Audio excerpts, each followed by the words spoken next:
Good morning everyone. My name is Bikas and today I'll be presenting an assessment that teaching learning cycle and professional practice in early childhood education. My focus will be on how assessment informs teaching, the structure of the early years learning framework, EYLF V2.0 planning cycle, and the importance of professional standards and reflective practice in creating high quality inclusive early childhood programs. The next slide says assessment for learning formative. Let's begin with assessment for learning, also known as formative assessment. This type of assessment is ongoing and happens in real time as children engage in activities. Its main purpose is to inform our teaching by helping us understand each child's progress as it happens. Formative assessment is valuable because it supports responsive pedagogy, meaning we can quickly identify children's strength, interest, and areas where they may need extra support, extra attention. Some common strategies include observations, anecdotal records, learning stories. This method allows us to capture and respond to children's learning as it unfolds, ensuring our teaching remains relevant and effective. Next slide, assessment of learning summative. Next we have assessment of learning or summative assessment. Unlike formative assessment, summative assessment occur at specific point, often at the end of the learning period. The purpose here is to summarize what children have learned and evaluate their programs against set learning outcomes. This type of assessment provides evidence of achievement, informs reporting to families, and support transitions and curriculum planning. Examples of summative tools include portfolios, milestone documentation. These tools help us track and celebrate children achievements and plan next step. The next slide, assessment as learning.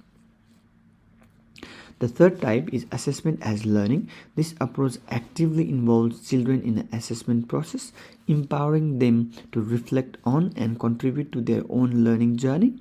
The value of assessment as learning lies in developing children's metacognition, that is, their ability to think about their own thinking and agency. By documenting and reflecting on their progress, children become more engaged and confident learners. A common tool here is child-led documentation, such as talking and thinking flow books, where children record and discuss their ideas. The next assessment is the EYLF V2 teaching learning cycle. Now let's look at the EYLF V2.0 teaching learning cycle, which provides a structured approach to planning and implementing early childhood education. The cycle includes 5 key steps.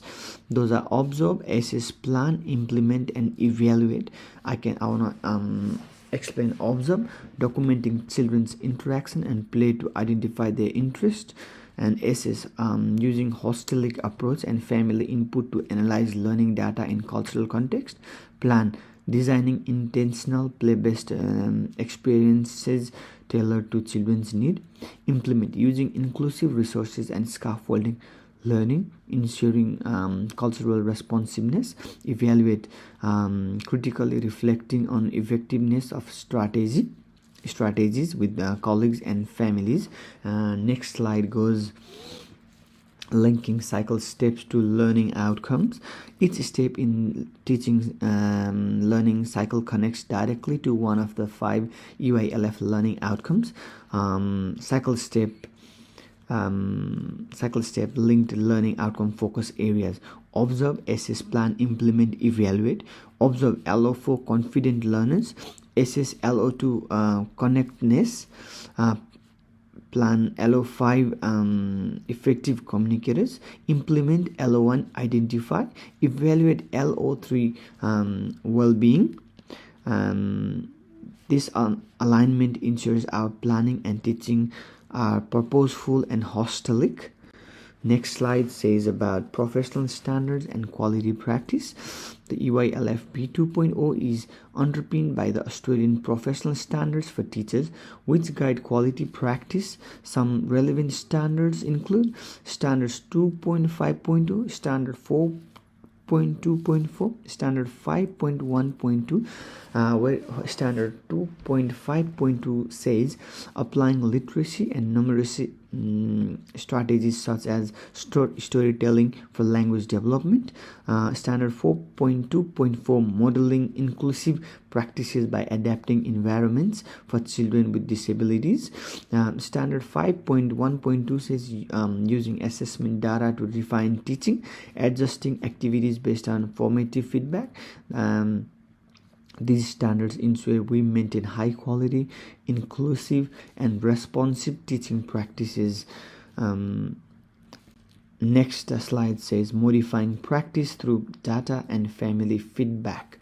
In this, we can say a key aspect of professional practice is using data and family feedback to modify our teaching. For example, interpreting data. If formative assessments show limited peer interaction, we might plan cooperative play strategies to support social development. Next is parent care feedback. Families provide valuable insight into children's cultural backgrounds, helping us make them curriculum more relevant and inclusive. For example, if Eid's coming and they are Muslim kids, we can plan like Eid activities which can help them give a cultural background and respect to all the religions. Collaboration, we can design experiences with families, such as inviting them to share cultural stories, enriching the learning environment for all children. We can make them a part of our activity as well. And the next slide says reviewing and reflecting on strategies, which is ongoing critical reflection is essential. This means regularly evaluating the effectiveness of teaching strategies, such as reviewing STEAM activities or STEM activities or play-based projects.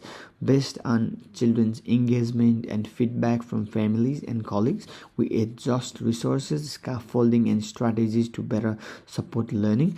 The last slides, it's conclusion reflective.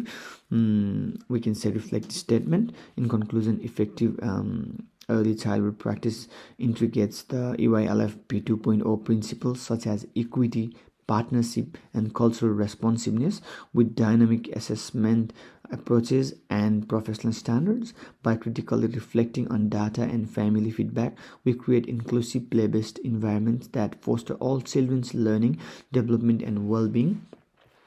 Reflective statement also says engaging deeply with EYLF and planning cycle has strengthened my understanding of importance of critical reflection, inclusive practice, and genuine family partnerships. I am committed to continually adapting my teaching to ensure every child's unique strength and respect their strength and needs are valued and supported.